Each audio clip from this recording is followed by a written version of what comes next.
उद्देश्य भैया संस्कृत से ही संस्कृति की रक्षा, और आज संस्कृति के रक्षक ही संस्कृत के भक्षक बन रहे हैं।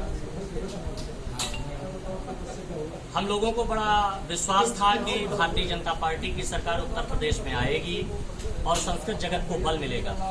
संस्कृत की रक्षा करने वाले जो विशेष भारतीय जनता पार्टी ये मानी जाती है कि संस्कृत और संस्कृति के रक्षक, ये हमारे उत्तर प्रदेश की सरकार और केंद्र सरकार इसकी रक्षा करेगी।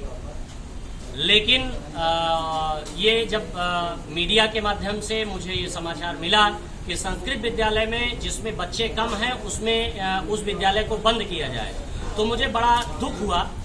और मुझे कई ऐसे संस्थानों से, कई ऐसे समुदायों से, कई ऐसे जो संगठन चला रहे हैं, उनके पदाधिकारियों का, राष्ट्रीय अध्यक्षों का फोन आया कि महाराज आप संस्कृत जगत से जुड़े हुए हैं, आप संस्कृत विद्यालय में अध्ययन करके आज भागवत की कथा, राम कथा कर रहे हैं, तो इस निर्णय का आप कहाँ तक सपोर्ट कर रहे हैं और कहाँ तक विरोध कर रहे हैं। तो मैं ये जब निर्णय सुना तो मैं इसकी गहराई तक गया कि जिस विद्यालय में बच्चे कम हैं उसको बंद किया जाए। तो मुझे बड़ा दुख हुआ कि जब सरकारी नहीं तब फिर बच्चे उसमें कहाँ से रहेंगे। ये आज जो संस्कृत विद्यालय में बच्चे नहीं हैं वो गलती केवल सरकार की है। सरकार ने इसकी तह तक न जा करके कि बच्चे क्यों नहीं हैं, बल्कि ये निर्णय ले लिया कि उसमें उस विद्यालय को बंद किया जाए जिसमें बच्चे नहीं हैं। तो ये कहीं न कहीं से बड़े दुख की बात है। जिस तरह से संस्कृत विद्यालय बंद हो रहे हैं जी, ऐसे में आप सरकार के खिलाफ क्या कदम उठाएंगे? सरकार से आप क्या कहना चाहते हैं, क्या मैसेज? सरकार से मेरी ये मांग है कि सरकार संस्कृत विद्यालयों में शिक्षकों की नियुक्ति करे और नई शिक्षा नीति जो आई है उसमें संस्कृत को अनिवार्य विषय करे, और हर स्कूल में, हर शैक्षिक संस्थान में, हर सीबीएसई, आईएससी या भी जितने हमारे भारत में शैक्षिक संस्थान चल रहे हैं उसमें संस्कृत अनिवार्य विषय किया जाए।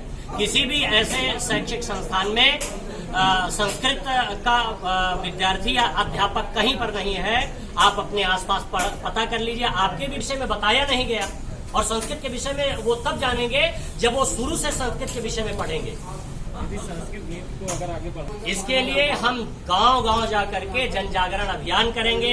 संस्कृत किसी जाति से मतलब नहीं है, संस्कृत हर संप्रदाय, हर जाति, हर धर्म के लिए है, क्योंकि विज्ञान भी ये सिद्ध करता है, वैज्ञानिक भी ये सिद्ध करता है कि संस्कृत जो है वो कंप्यूटर में डाटा को सेफ रखने के लिए संस्कृत सबसे सरल भाषा।